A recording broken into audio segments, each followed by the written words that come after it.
All right, the snow's starting to come down here in Logan. It's gonna snow for about 6 days straight, so I'm trying to get out and find a few birds that were reported while I've been gone. There's a varied thrush here that I'm looking for. Haven't been able to see it. We did see a kinglet species, either ruby or golden. I gotta double check the field guide on that one. But day one of looking for the varied thrush, so far no luck, but I'll update you if I end up finding it. No luck on the varied thrush today. I'll try again another day.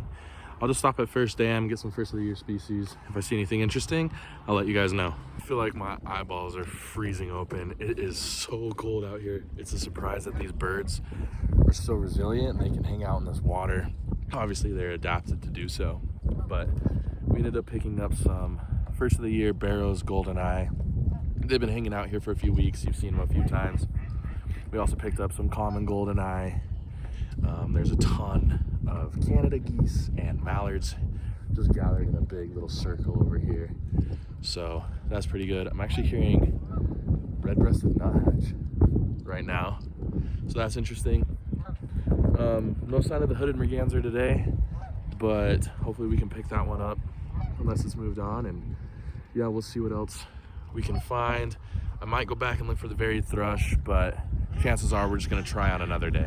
The next day, I woke up again in excited anticipation to try and find that varied thrush.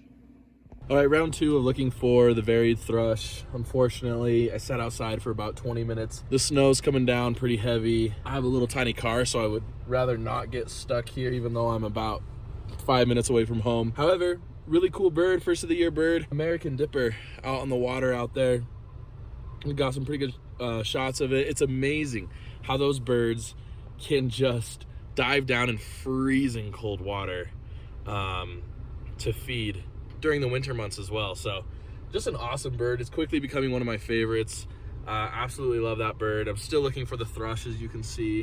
So I'm trying to get peeks around, you know, the falling snow, but we'll see what happens. We'll come back again tomorrow. We'll just keep coming back, and if we don't get it, that's just how birding goes sometimes. I'm literally shaking right now, right after I filmed that clip about me saying, oh, we didn't get it. We didn't get it at all. The bird is sitting on a branch right outside my window, and I started scrambling to get my camera, scrambling.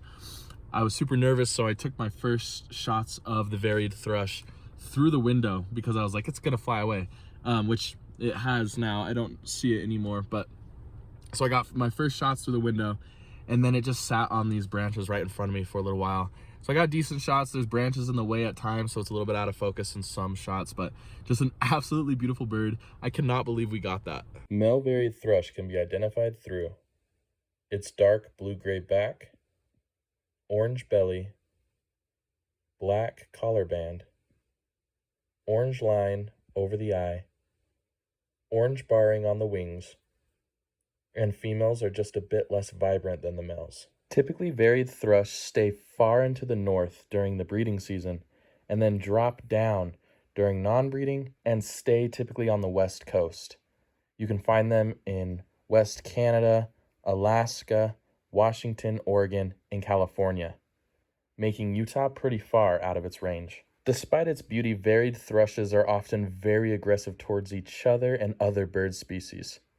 At feeders, males will sometimes defend these territories with fervor.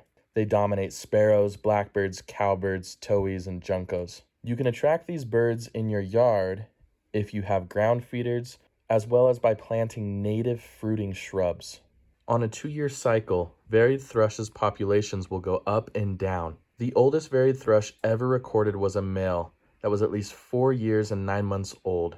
He was originally banded in California in 1978 and was recaptured in 1982. We got the bird on our second try. I say that's pretty good.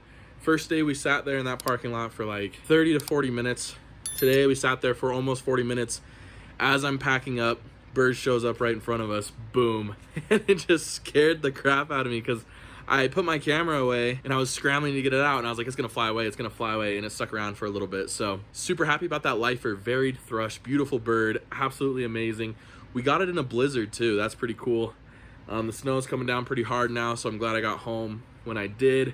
It's been snowing for days here, so to get that bird in this type of weather is just an extra bonus and a memory on the list. Just a quick update as well on how rare this bird is for the state of Utah.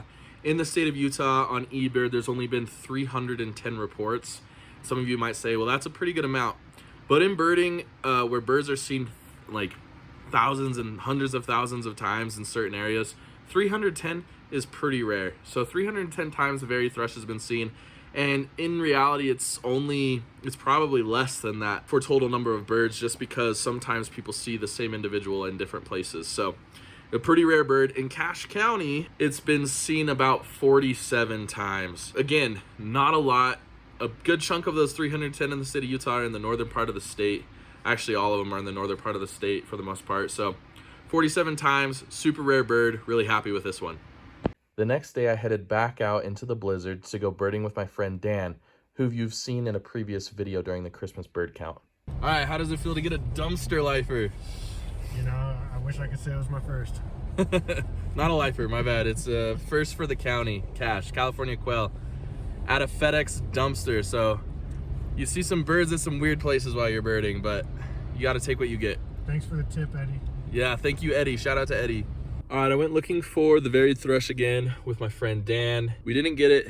However, we saw some cool birds today. I got hooded mergansers to start off the year. That's a great bird to get. I got a belted kingfisher up on a power line. We've already seen that earlier, but it's cool to see it with the snow in the background. We've been on a little drive to the dump and a few other places. I ended up picking up some Wilson snipe out in the snow, accompanied by a greater yellowlegs as well.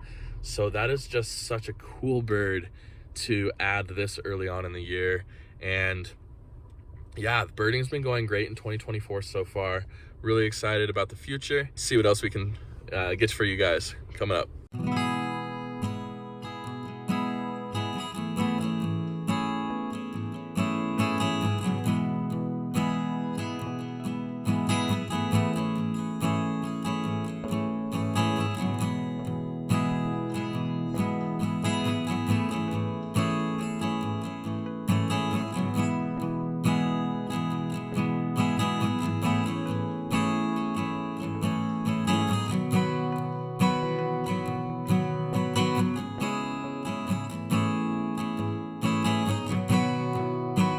Have a bright-eyed birding sweatshirt here. We're gonna open it up. This thing looks super clean. I'll show you what it looks like here. So this is the bright-eyed birding premium hoodie right here. This is the inverse coloration. So it's got the green and the blue logo. And this is embroidered as well. You can see there's some nice stitching across that. Yeah, super excited about this.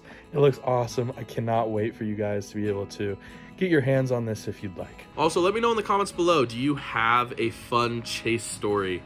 A bird that you were chasing that was in special circumstances and something that stays fresh in your memory at all times. If you like what you see, make sure you leave a like and subscribe to the channel. We just hit 600 subscribers.